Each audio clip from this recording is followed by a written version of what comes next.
Dahil nga nakalock in na ang Golden State Warriors bilang 10th seed sa Western Conference, mukhang wala nang ang pakialam ang kanilang team sa magiging resulta ng mga natitirang games ngayong regular season.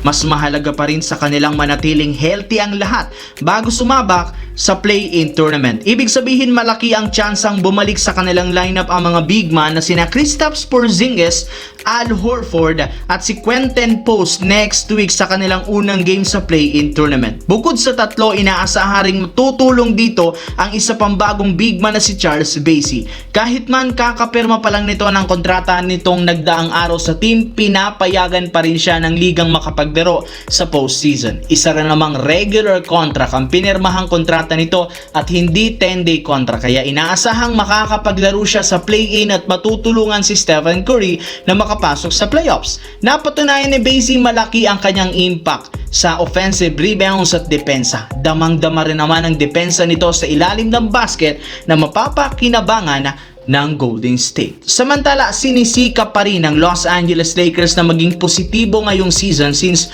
gumagawa rin naman ang kanilang superstar na si Luka Doncic ng paraan para makabalik agad sa playoffs. Pero habang hinihintay ng Lakers si Luka at si Austin Reeves, hindi na nga naiwasan pa ng ilang mga Lakers fans na pag-usapan sa social media ang posibilidad na pagbabalik sa kanilang lineup ni Anthony Davis.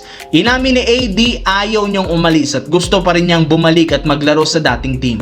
Matagal na rin naman niyang gustong makasama si Luka sa iisang team at dahil sa naging pahayag na ito ni Davis, nabuhay ang pangarap ng mga fans na mabuo ang bagong super team nina Luka Doncic, Anthony Davis, LeBron James at si Austin Reeves. Kapag nangyari yan, magkakaroon sila ng mas malaking tsansang magkampiyon. Magagawa rin naman ng Lakers ang ganitong klaseng Big Four kung sakaling mag-request si Anthony Davis ng buyout sa Washington Wizards para magkaroon siya ng pagkakataong makasaling muli sa dating koponan. Sa kabilang banda, dito naman, natalo na naman ang Minnesota Timberwolves sa kanilang game kanina laban sa Orlando Magic.